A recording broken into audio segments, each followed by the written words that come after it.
안녕하세요. 김태훈의 현명한 투자자 방송 시작하겠습니다. 오늘은 메타랩스에 대해서 좀 다시 한번 말씀드리겠는데요. 작년 여름 때로 기억하는데 그때도 이제 제3자 배정 유상증자를 하겠다고 해서 한번 그때 메타랩스에 좀 설명을 드린 적이 있습니다.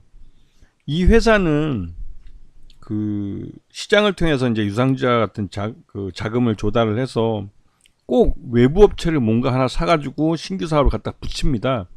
근데 그렇게 해서 돈을 벌면 다행인데 이게 매출 외형은 좀 늘어났다고 볼 수 있겠지만 계속 수익성은 적자를 나타내고 있는, 그렇다고 해서 이게 뭐 규모의 경제를 달성하지 못해서 그런 것이냐, 또 그것도 보면 규모의 경제를 달성할 수 있을지도 모르겠어요.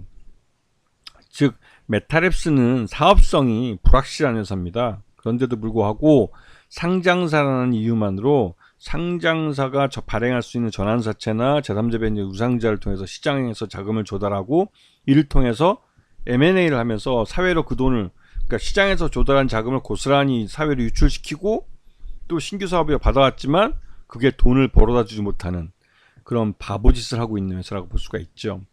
근데 이 회사는 이 의료 쪽 관련해서 헬스케어 관련된 업체들을 이렇게 인수를 했습니다. 인수를 해서 이것 때문에 매출 외형은 올랐지만 여전히 적자 회사들이죠. 그래서 이 회사는 예전에도 메타랩스는 여러 M&A를 했습니다. 모제림이라는 회사 의료 컨설팅 회사를 266억에 인수했고, 너랑 데이팅 어플 26억에, 뭐 이스트나인은 9억에, 이거는 뭐 애교죠 이런 건.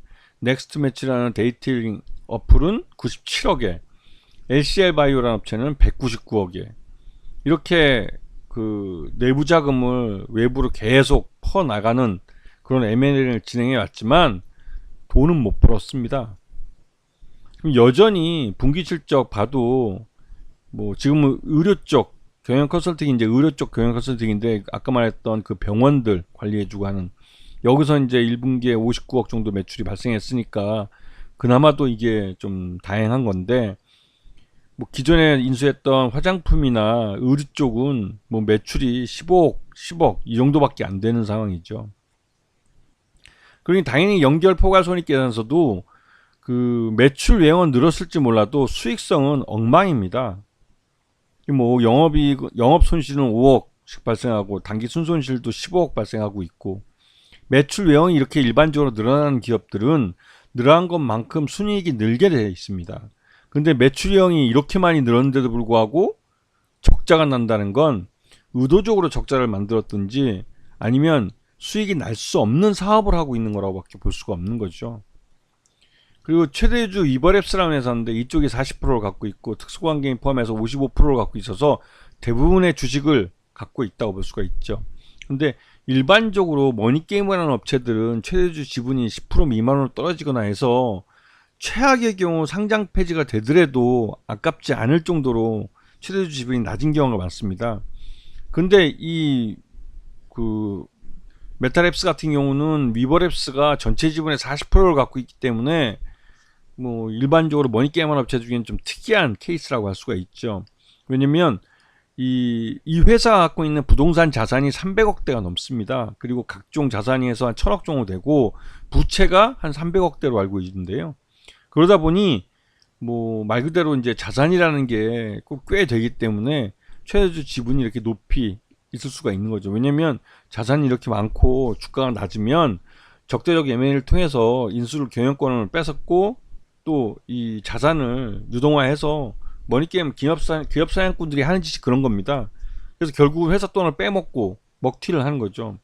그렇기 때문에 이 최대주 지분이 이렇게 55% 이상 그 가져가면 그런 외부의 적대적 M&A에 대해서 안정적으로 버틸 수가 있는 것이죠. 왜냐면 지금 소액주주들이 갖고 있는 유동성 있는 주식이 37.6%밖에 안 되기 때문에 이 회사는 적대적 M&A 할래야 할 수가 없는 종목이 돼버린 거죠. 물론 이게 내부 자산이 아직 남아있기 때문에 그런 거고, 이 내부 자산이 그 말 그대로 이제 유동화해서 없어져 버리면 뭐 위버랩스도 이렇게 주식을 많이 가지고 있을 필요가 없겠죠. 자, 요번에 탑업인을 또 인수하는데 에스메디라는 그 상장사가 갖고 있는 이 의료 쪽 의료기기 유통하는 회사를 인수한다고 그럽니다. 근데 이 회사를 지금 490억 원에 인수한다고 그러는데 근데 이 회사가 매출액이나 이런 걸 봤을 때 490억은 좀 비싸다는 생각이 좀 들어요. 왜냐면 490억이라는 현금이 사회로 유출하는 건데 지금 메타랩스의 상태로는 490억 현금화를 이렇게 빨리 할 수 있을까라는 생각이 좀 들기도 하고, 물론 보유하고 있는 부동산을 모두 이동화시켜서 그 부동산 담보로 대출을 받아가지고 그 돈을 갖고 이 인수자금을 잘 마련한다면 모르겠지만 실제로 좀 어렵지 않나 생각이 좀 들기도 합니다. 그리고 거래 상대방이 머니게임에서 기업 사냥꾼이 갖고 있는 회사로 유명한 초록뱀 미디어라는 게 좀 걸리기도 하고요. 그리고 이제 이게 계약금 10억은 6월 21일 날 계약 당일 날 지급해주고 480억의 잔금을 8월 5일 날까지 지급해주기로 했습니다. 이거는 이제 자기 자금이 자산 매각이라고 하는데 아까 말씀드렸듯이 메타랩스는 그 보유 부동산이 거의 한 400억대 가까이 됩니다.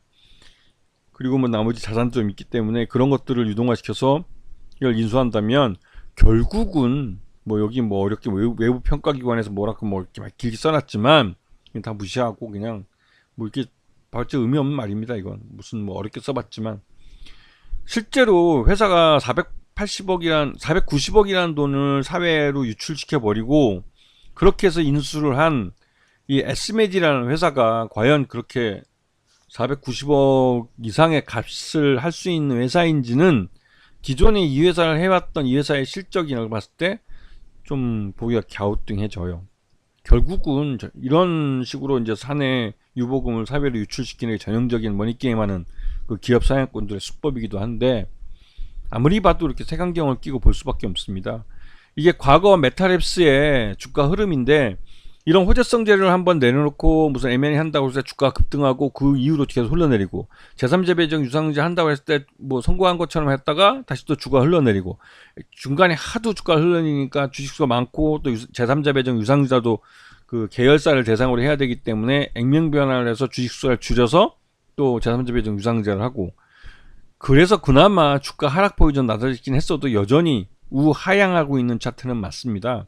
그리고 최근 들어서 이 다시 또 M&A를 대규모로 한다고 해서 과연 메타랩스가 요번에 인수한 에스메디라는 회사가 이 메타랩스의 나머지 의료 쪽 회사들과 시너지를 내서 흑자를 낼 수 있는 회사가 될지는 의문이 듭니다. 실질적으로 지금까지 메타랩스가 보여준 행동들은 전형적인 머니게임 하는 기업 사냥꾼들이 회사의 내부 자산을 유동화시키고 그러면서 계속 M&A를 통해서 신규 사업을 벌인다고 하지만 제대로 돈은 벌지도 못하고 회사 내부의 돈만 외부로 유출시켜버리는 그런 식으로 진행되어 왔기 때문에 솔직히 말씀해서 이런 종목은 주가가 많이 흘러내렸다고 해도 색안경을 끼고 볼 수밖에 없는 거죠. 왜냐면 내년 3월 달이면 이제 그 감사보고서 제출 시즌이 돌아옵니다. 그렇기 때문에 어쩌면 이 회사가 마지막에 막판에 무리수를 두는 것일 수도 있다는 생각이 좀 들기도 하고요. 그런 면에서 좀 조심할 필요가 있다는 말씀을 다시 한번 지난번 방송에 이어서 다시 한번 드립니다. 아시겠죠? 자, 오늘 방송 여기서 마치겠습니다. 감사합니다.